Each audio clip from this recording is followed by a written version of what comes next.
مرکز کی شان و شوکت احمد رضا کی رنگت، علم و ادب کا دھارا ہے جامعہ ہمارا، علم و ادب کا دھارا ہے جامعہ ہمارا۔ بسم اللہ الرحمن الرحیم۔ دیکھیے یہ والا جو جملہ ہے الا تری انہ لا یملک الرجوع عنہ، یہ کل سے ہی متعلق ہے۔ مسئلہ یہ تھا کہ اگر شوہر اور بیوی دونوں کھڑے تھے، شوہر نے اپنی بیوی کو اختیار دیا اور اختیار دے کر شوہر چلنے لگا، عورت کھڑی ہے تو ابھی عورت کے ساتھ اختیار ثابت ہے، اور اگر عورت چلنے لگی اور شوہر کھڑا ہے تو عورت کا اختیار باطل ہے۔ بتایا یہ تھا کہ اعتبار عورت کی مجلس کا ہوتا ہے، اس باب میں شوہر کی مجلس کا نہیں، اور باب البیع میں جو اعتبار ہوتا ہے وہ دونوں کی مجلس کا ہوتا ہے، شوہر وہ بائع کی بھی اور مشتری کی بھی۔ کیوں اس میں ایسا کیوں شوہر کے اختیار والی صورت میں؟ تو اس کی وجہ یہ ذکر کی کہ اختیار شوہر کی طرف سے کیا ہوتا ہے؟ لازم ہوتا ہے، من قبل الزوج لازم۔ اس کی تائید میں یہ ذکر کیا شوہر کی طرف سے اس لیے اختیار لازم ہوتا ہے کہ آپ نہیں دیکھ رہے ہو کہ شوہر اگر اس سے رجوع کرنا چاہے، اختیار دے دیا، اور پھر اس سے کیا کرنا چاہے؟ رجوع، واپسی چاہے، تو وہ واپسی کا مالک نہیں ہوگا مجلس میں ہی، لہذا وہ اعراض کے ذریعے باطل نہیں ہوگا، یعنی وہ اس کا اختیار دینا اعراض کے ذریعے باطل نہیں ہوگا۔ اور باب البیع میں جو ہے دونوں جزوں میں سے ایک جز وہاں ایسا ہے کہ باب البیع میں دونوں جزوں میں سے ایک جز دوسرے کے قبول کرنے سے پہلے لازم نہیں ہوتا ہے، تو باب البیع میں اعراض کے ذریعے بطلان کا احتمال ہے، کیونکہ اس میں مطلب دوسرے کے قبول کرنے سے پہلے مطلب وہ لازم نہیں ہوتا ہے، تو وہاں اگر اعراض کر دیا، مجلس سے اٹھ کے کھڑا ہو گیا یا کسی دوسرے کام میں مشغول ہو گیا تو بطلان کا احتمال ہے وہاں۔ کہاں؟ باب البیع میں، اختیار کے، سمجھے؟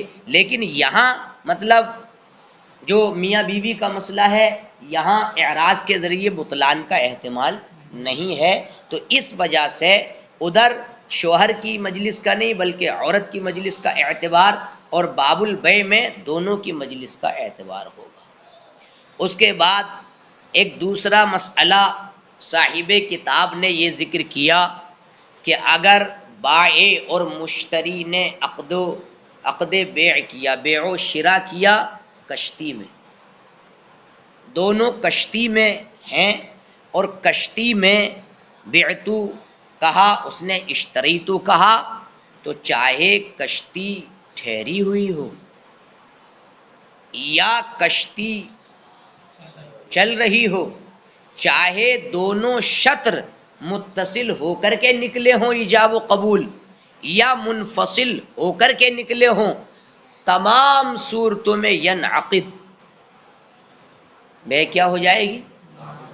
برخلاف مشی علی الارض اور سیر علی الدابہ کی، اس کے برخلاف کہ اگر زمین پر چلتے ہوئے بیع و شراء کیا، دونوں پیدل چل رہے ہیں یا دابہ پر سیر کر رہے ہیں، تو آپ نے اس کا مسئلہ پڑھ لیا، سمجھے کہ نہیں؟ پوری تشریح گزشتہ سبق میں مطلب یہ ہے کہ گزر چکی، فصل اور عدم فصل والی، کہ اگر ایجاب و قبول کے درمیان اتصال ہے تو کیا ہو جائے گا؟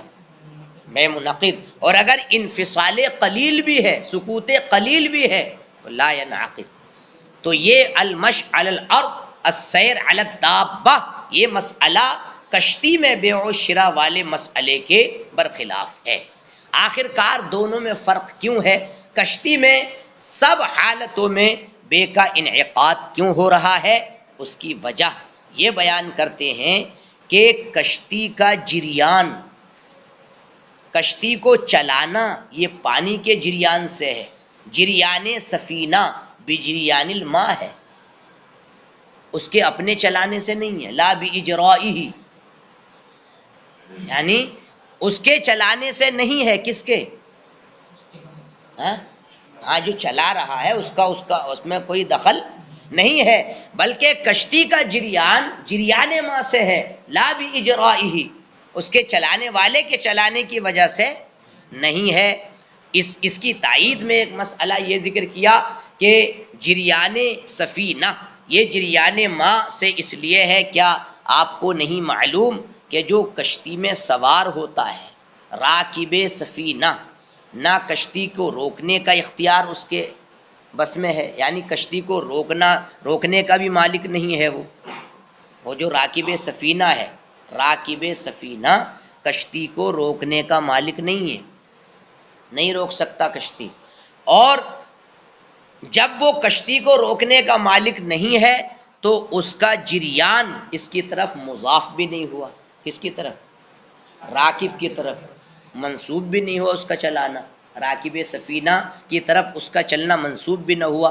جب چلنا منسوب نہیں ہوا تو اب یہ مجلس مختلف نہیں ہوئی کشتی کے اندر بیع و شراء کے وقت، جب مجلس کا اختلاف نہیں ہوا تو اب یہ بیعت کی طرح ہو گیا مسئلہ۔ جیسے گھر میں کوئی بیع و شراء اگر کرے تو بلا شبہ وہاں مجلس مختلف نہیں ہے، منعقد ہو جائے گی، ویسے ہی کشتی بھی چونکہ بیت اور گھر کے مشابہ ہے، لہٰذا جیسے گھر میں منعقد ہو جاتی ہے ویسے ہی کشتی میں بھی بے شرع کیا ہو جائے گی؟ بے منعقد ہو جائے گی، برخلاف پیادہ پا چلنے اور چوپائے پر چلنے کی، کہ پیادہ پا چلنے کی صورت میں بے کا عدم انعقاد یہ ظاہر ہے، یعنی بے منعقد کیوں نہیں ہوگی؟ کیوں؟ اس لیے کہ پیادہ پا چلنا خود ماشی کا فعل ہے، المشی فعل الماشی، مشی کس کا فعل ہے؟ ماشی کا اپنا فعل ہے، اور سیر دابہ بھی مضاف ہے سائر کی طرف، سیر دابہ مضاف و منصوب ہے کس کی طرف؟ سائر، چلنے والا، اس پر بیٹھ کر جو چلا رہا ہے اس پر، سمجھے؟ تو اب وہ بھی اس کی طرف منصوب ہے، وہ بھی اس کا فعل ہے، معاشی کا فعل المشیو ہے، تو اس میں مسئلہ اس وجہ سے کشتی والے مسئلے کے خلاف ہو گیا۔ اور اس کی تائید میں ایک مسئلہ اور ذکر کیا، کیا آپ نہیں دیکھتے کہ اگر مطلب یہ ہے کہ وہ انسان جو چوپائے پر بیٹھا ہے وہ چوپائے کو جب چلاتا ہے تو چلنے لگتا ہے، کبھی بیٹھے ہو بھینس ہو اس پہ کیا، ابھی اونٹ پہ بیٹھے ہو، یا چلو جانور کا یہ ہے بیٹھے ایسے کیا، اسے چلنے کا اشارہ ملا، چلنے لگا۔ یہ جو چھکڑا چلاتے ہیں ارے چلاتے ہیں بیل گاڑی، تو انہیں اتنا ہے کہ مالک فجر میں سو جاتا اور وہ کنارے کنارے چلتے رہتے، اور اگر ایک بیل کی رستی ایسے کر دے تو مڑ جاتا، اگر موڑنا ہوتا اسے تو اس والے بیل کی، رائٹ والے بیل کی رسی تھوڑا، تو وہ کیا سمجھتا اس کو، ارے جانا ہے، دوسری طرف مڑانا ہوتا اس کو تو دوسرا والا بیل، تو وہ کیا، ایسے ہی گھوڑے کا مسئلہ ہے، تو گھوڑے کے منہ میں زین کسی ہوتی ہے، تو جتنا اس کو ایسے کرے گا اس کا بیٹھنے والا تو وہ یہ سوچتا کہ بھاگنے کے لیے کہہ رہا، اسے جتنا دباؤ گے اتنے ہی اس کے قدم رفتاری میں پڑیں گے۔ پھر تو یہ اس بات کی دلیل ہے کہ چوپائے کا چلانا و رکانا کس کے بس میں ہے؟ چلانے والے کے، جو اس پر بیٹھا ہے۔ ہاں جو مطلب سدھایا ہوا جانور نہیں ہوتا، ایسے بھینس ہے نہیں پڑیا جس کو کہتے ہیں بریلی کی اصطلاح میں، پڑیا، تو اس پر بیٹھ گئے، جب وہ بھاگنے لگتی ہے تو رکتی نہیں ہے پھر، ارے سمجھتے ہیں بھائی، وہ جب بھاگنے لگتی ہے تو اب رکنے کا نام نہیں لے رہی ہے، گرا کے ہی چھوڑے گی، اس کا میٹر الگ ہے، چونکہ سدھایا جاتا پہلے۔ بیل گاڑی میں جو بیل ہوتے ہیں وہ ایک دم نہیں چلتے، اتنے ماہر چلنے میں، بولی سمجھنا، اشارے سمجھنا، رکنے کے لیے اشارہ سمجھنا ایک دم نہیں ہوتا۔ جب نیا بچڑا ہوتا تو پہلے ویسے ہی مالک اس کے رستے ڈال کر بھگاتا سڑک پر، ایسی خود پیچھے پیچھے بھاگتا تاکہ وہ خوب پختہ ہو جائے۔ ایسی گھوڑے کا بچہ، گھوڑے کے اس کو ٹانگے کے اندر جوتنے سے پہلے کیا کرتا مالک، وہ ٹائر اتنا موٹا ٹرک کا ٹائر پیچھے سے کر لیتا اور اس کے ڈال دیتا، اب بھگاتا اس کو۔ تو شروع میں تو وہ ادھر ادھر بھی گڑھے اڑے میں چلا جاتا کیونکہ نیا نیا ہوتا، لیکن سڑک پہ 2-3 دن لگاتار ہفتے در بھگاتا تو وہ یہ سمجھ لگتا شاید یار ہمارا کام ہی یہی ہے، اب بات آئی کہ نہیں، اب اسی میں چلنا ہے۔ تو ان تمام نظیروں سے پتہ یہ چلا کہ جو چوپایوں کو چلانے والا ہے وہ اس کے بس میں ہے چلانا، وہ چلائے گا تو چلے گا، اور وہ رکنے کے لیے کہے گا اس سے اشارتاً جو بھی اشارہ ہو تو رک جائے گا۔ اب جب اس کے بس میں ہے، چلانے والا مالک ہوا اس کے چلانے اور رکانے کا، تو اب مجلس مختلف ہوگی کہ نہیں ہوگی؟ مختلف ہوگی مجلس۔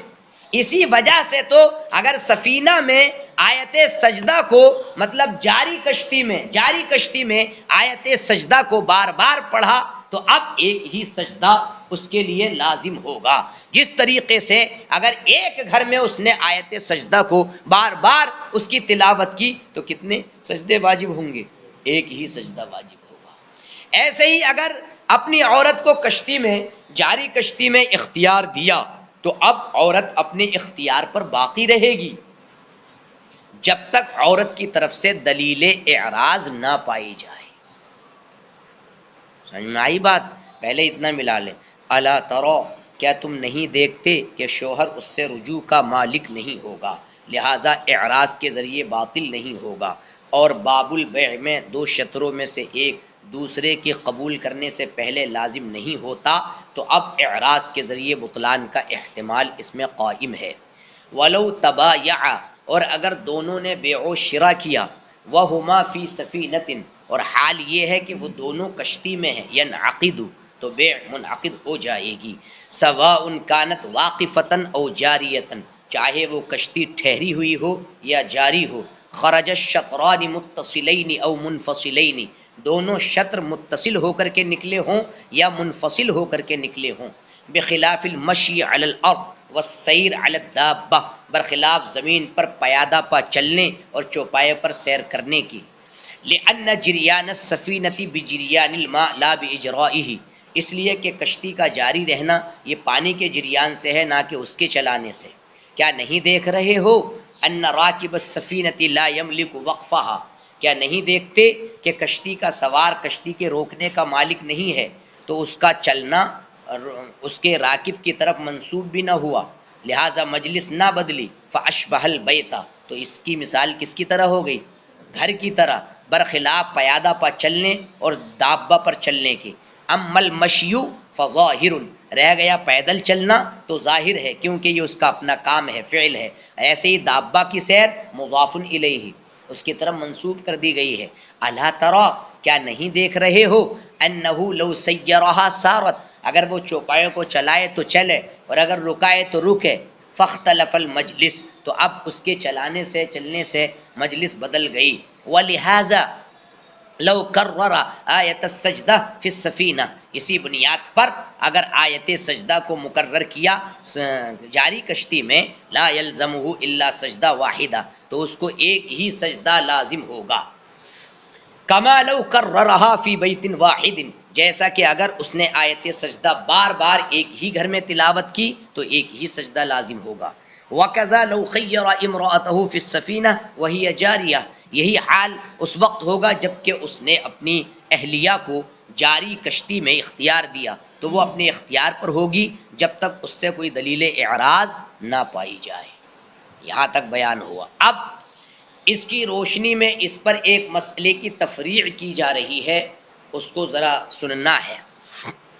دیکھیے اسی پر ایک تفریع یہ ہوتی ہے کہ اگر عاقدین میں سے کسی ایک عاقد نے ایجاب کیا، بے کا، بے کو واجب کیا، اور دوسرا غائب ہے، چاہے بائع غائب ہے یا مشتری، دوسرا کوئی ایک غائب ہے، یعنی قابل غائب ہے، ایجاب کرنے والے نے ایجاب کر دیا اور قابل کیا ہے؟ غائب ہے۔ اب اس غائب قابل کو خبر پہنچی، جو قبول کرنے والا تھا اس کو خبر پہنچی دوسرے عاقد کو کہ بھئی فلاں نے ایجاب کیا ہے تمہارے لیے۔ اب کیا ہے؟ تو اب جب خبر اس کو پہنچی تو خبر پہنچنے کے بعد اس نے کیا کیا؟ قبول کیا۔ تو فرماتے ہیں لا ینعقد، یہ بیع منعقد نہیں ہوگی۔ اس کی صورت بیان کی ہے، اس طور سے اس نے کہا کہ بعت عبدی ھذا من فلان فلاں الغائب بکذا، میں نے اپنے اس غلام کو فلاں غائب سے بیچا اتنے پیسے کے بدلے، یہ کہا تھا بائع نے۔ اب یہ خبر اس کو پہنچی، اس نے قبول کر لیا خبر پہنچنے کے بعد، تو بیع منعقد نہیں ہوگی۔ ہاں اگر اس کا کوئی قابل قبول کرے اس کی طرف سے، کس کی طرف سے؟ جو ڈائریکٹ عاقد تھا اس کی طرف سے کوئی قابل اس کو قبول کرے تو بیع کیا ہو جائے گی؟ منعقد ہوگی۔ یہ انہوں نے بتایا، یہ نفس مسئلہ یہ ہوا۔ اب اس میں وجہ کیا ہے؟ دیکھیے اصل اس میں یہ ہے، بغور سماعت کریں، کہ باب البیع میں عاقدین میں سے کسی ایک عاقد کی طرف سے شطرین میں سے کوئی ایک شطر یہ مجلس میں دوسرے پر موقوف ہوتا ہے، اور مطلب یہ ہے کہ عاقد آخر کی طرف سے دوسرے شطر پر ماورائے مجلس میں بالاجماع موقوف نہیں ہوتا، مگر یہ کہ اس کی طرف سے کوئی قابل ہو قبول کرنے والا، تو پھر وہ کیا ہو جائے گا؟ منعقد ہو جائے گا۔ یعنی مطلب اس کا یہ ہے کہ باب البیع ہے، اب عاقدین میں سے کسی ایک عاقد کی طرف سے دونوں جز ہے نا ایجاب اور قبول، تو ایجاب اور قبول میں سے کوئی ایک یہ مجلس میں ہی دوسرے پر موقوف ہوتا ہے، جو جس مجلس میں ایجاب ہوا ہے اسی مجلس میں عاقدین میں سے جس عاقد نے قبول نہیں کیا ہے تو اس کی طرف سے ایک شطر مجلس میں اسی پر کیا ہوگا؟ موقوف ہوگا، اس کے قبول کرنے پر، ماورائے مجلس پر، یعنی عاقد آخر کی طرف سے دوسرے شطر پر یہ ماورائے مجلس پر بالاجماع موقوف نہیں ہوگا۔ صورت اس کی یہ ہے، مثال کے طور پر اگر اس کی طرف سے کوئی قابل ہے قبول کرنے والا دوسرا، چاہے اس کے ذریعے چاہے کس، یا مطلب یہ ہے کہ کتابت کے ذریعے، مثال کے طور پر دیکھیے رسالت یعنی قاصد بھیجنا، اس کی صورت یہ ہے کہ وہ اپنا ایک ایلچی بھیجے، ایلچی تو جانتے ہو نا کیا؟ قاصد، تو ایلچی بھیجا اس نے کسی مرد کی طرف، اور جب وہ ایلچی اس مرد کے پاس گیا، ابھی سمجھا رہا ہے اس کو، بائع کہہ رہا ہے کہ تم جاؤ، اپنے ایلچی سے کہہ رہا اس مرد کے پاس جاؤ اور اس سے یہ کہو کہ میں نے یہ کہا ہے انی بعت عبدی ھذا من فلاں الغائب بکذا، میں نے اپنے اس غلام کو فلاں غائب سے اتنے پیسے کے بدلے کیا کیا ہے؟ بیچا ہے، تم جاؤ اور اس سے یہ بولو ان فلانا ارسلنی الیک، فلاں نے ہم کو تمہاری بارگاہ میں تمہارے پاس بھیجا ہے، اور انہوں نے مجھ سے یہ کہا ہے کہ تم اس سے جا کر یہ کہنا انی قد بعت عبدی ھذا من فلاں بکذا، یہ کہہ کر بھیجا۔ تو اب وہ ایلچی گیا اور رسالہ پہنچایا، پیغام پہنچایا، تو اب مشتری بولا اسی مجلس میں، کس مجلس میں؟ قاصد کی مجلس میں، جس مجلس میں قاصد نے یہ پیغام اس کو دیا ہے اسی مجلس میں مشتری بولا قبلت، کیا کر لیا میں نے؟ قبول کر لیا، یہ بے کیا ہو جائے گی؟ منعقد۔ وجہ اس کی یہ ہے کہ رسول سفیر محض ہے، یہ رسول سفیر ہے اور مرسل کے کلام کا معبر ہے۔ ارے مرسل کے کلام کا کیا ہے؟ معبر ہے نا، اس کی تعبیر کی ہے یہاں جا کر کے، اور اس نے رسول نے مرسل کے کلام کو مرسل الیہ کی طرف نقل کیا ہے کہ ایسے ایسے کہا ہے، تو گویا کہ وہ خود بنفس نفیس موجود ہے۔ کون؟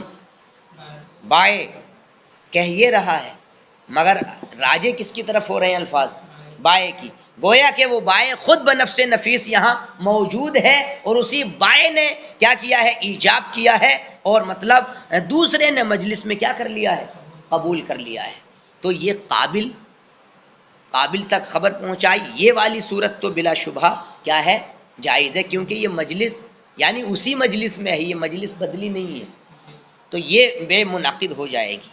اور کتابت کی صورت بھی یہ ہے، کتابت کی صورت یہ بیان کی کہ مرد کسی مرد کے پاس خط لکھے، اما بعد، حمد و صلات کے بعد، میں نے اپنا یہ غلام تم سے اتنے پیسے کے بدلے میں بیچا، اور نوشتہ اس کو پہنچ گیا جو لکھا تھا۔ اب جب پہنچ گیا تو اس نے اسی مجلس میں بولا اشتریتو، میں نے کیا کر لیا؟ خرید لیا۔ کیوں؟ وجہ اس کی کیا ہے؟ کیونکہ غائب کا خطاب، سمجھ رہے کہ نہیں، اس کا نوشتہ ہے، یعنی غائب کا جو خطاب ہے وہ کیا ہوتا ہے؟ اس کی کتاب، یعنی اس کا نوشتہ ہوتا ہے۔ گویا کہ جو وہ لکھ رہا ہے وہی اس کا کیا ہے؟ خطاب ہے۔ تو گویا کہ وہ خود اپنے آپ موجود ہے، اور اس نے ایجاب کے ساتھ مخاطب کیا، اور دوسرے نے مجلس میں قبول کر لیا، لہذا اس صورت میں بھی بے کیا ہو جائے گی؟ منعقد ہو جائے گی، سمجھے؟ اور اگر ایسا ہے کہ عقد کا ایک جز، مطلب یہ ہے کہ لکھا، مثال کے طور پر بائے نے یعنی ایجاب لکھا، ٹھیک ہے، نوشتہ مطلب کوئی خط تحریر کر رہا ہے، اس کے اندر اس نے لکھا عقد کا شطر، کیا مطلب؟ عقد کا جز لکھا اس نے، ایجاب یعنی ایجاب لکھا، تو اب اس کے بعد پھر وہ اس نے رجوع کر لیا، یعنی جس نے عقد کا ایک جز لکھا اس نے پھر رجوع کر لیا، تو اس کا رجوع درست ہے، اس کا رجوع صحیح ہے۔ اس کے دل میں آیا کہ میں اب نہ بیچوں، تو اس نے رجوع کر لیا۔ اس کی وجہ یہ بتائی ہے کہ کتاب جو ہے یہ خطاب کے اوپر نہیں ہوتا ہے، خطاب اور کتاب دونوں میں فرق ہے۔ کتاب خطاب سے نیچے ہوتا ہے، اگرچہ اس سے معاملہ ہو جاتا ہے بے کے انعقاد کا، لیکن کتاب جو نوشتہ ہوتا ہے وہ خطاب کے اوپر مطلب یہ ہے کہ نہیں ہوتا ہے، اس وجہ سے یہ صورت ہے۔ دیکھیے اس مقام پر اس کی شرح اور کی جائے گی، پہلے اتنا ملا لیں۔ وَعَلَى هَذَا، اسی پر یہ بات متفرع ہوتی ہے، اذا اوجب احدهما البیع، جب دونوں میں سے کسی ایک نے بیع کو واجب کیا، والآخر غائب، اور دوسرا کیا ہے؟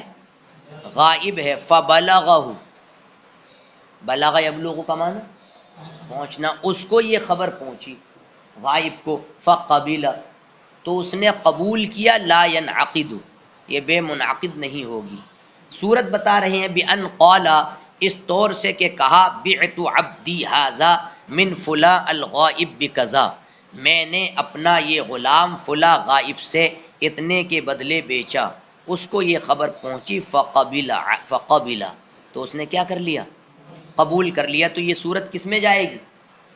لا ينعقد میں جائے گی نا، اس کی صورت بعد میں بیان کی ہے انہوں نے، لیکن کہہ رہے ہیں ولو قبل عنہ قابل، اور اگر اس کی طرف سے اس کو کوئی قبول کرنے والا قبول کرے، یعنی وہی کتابت اور رسالت کی صورت، تو فرماتے ہیں ینعقد، تو بے کیا ہو جائے گی؟ منعقد۔ کیا مطلب؟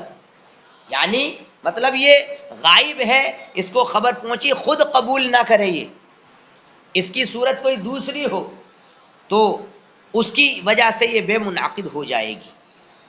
والاصل فی ھذا، اور اس میں اصل یہ ہے، ان احد الشطرین من احد العاقدین فی باب البیع، باب البیع میں عاقدین میں سے کسی ایک کی طرف سے، دو شطروں میں سے کوئی ایک شطر یہ مجلس میں دوسرے پر موقوف ہوتا ہے.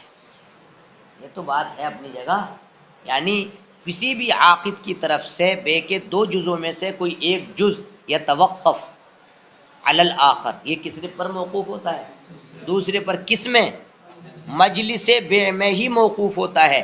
لیکن عاقد کی طرف سے دوسرے شطر پر، عاقد آخر کی طرف سے دوسرے شطر پر ماورائے مجلس میں بالاجماع موقوف نہیں ہوتا ہے، جیسے کہ یہاں صورت بنی ہے. ہاں تب ہے بات جب اس کی طرف سے کوئی قابل ہو، اس کو کوئی قبول کرنے والا ہو، او کانا بالرسالتی، یا پیغام کے ذریعے وہ ہو، او بالکتابتی، یا کتابت کے ذریعے ہو. امر رسالہ، رہ گیا رسالے کا مسئلہ، صورت اس کی، تو وہ فرماتے ہیں فہیا ان یرسل رسولا، تو وہ یہ صورت ہے کہ وہ اپنے ایلچی کو کسی مرد کی طرف بھیجے. ویقول للرسول، اور رسول سے یعنی ایلچی سے یہ کہے انی بعت عبدی ھذا من فلاں الغائب بکذا، کہ میں نے اپنا یہ غلام فلاں غائب سے اتنے پیسے کے بدلے بیچا. فاذهب الیہ، تو اس کی طرف جاؤ. وقل لہ، اور اس سے بولو ان فلانا ارسلنی الیک، کہ فلاں نے مجھ کو تمہاری طرف بھیجا ہے اور مجھ سے یہ کہا ہے کہ اس سے یہ کہنا انی قد بعت عبدی ھذا من فلاں بکذا. فذهب الرسول وبلغ الرسالۃ، نہیں بلغ الرسالۃ، تو رسول یعنی ایلچی گیا اور مطلب پیغام پہنچایا. فقال المشتری فی مجلسہ ذالک، تو مشتری اسی مجلس میں اس نے اس کو کیا کیا؟ قبول کیا. ٹھیک ہے، قبلت کہا. انعقد البیع، تو یہ بیع منعقد ہو جائے گی. لأن الرسول سفیر ومعبر عن کلام المرسل، اس لیے کہ رسول ایلچی یہ سفیر ہے اور مرسل کے کلام کا معبر ہے. اس نے اس کے کلام کو مرسل الیہ کی طرف نقل کیا، گویا کہ مرسل بنفس نفیس موجود ہے اور اس نے ایجاب بے کیا ہے اور دوسرے نے مجلس میں اس کو قبول کیا ہے. یہاں تک بات ہو گئی مکمل. اچھا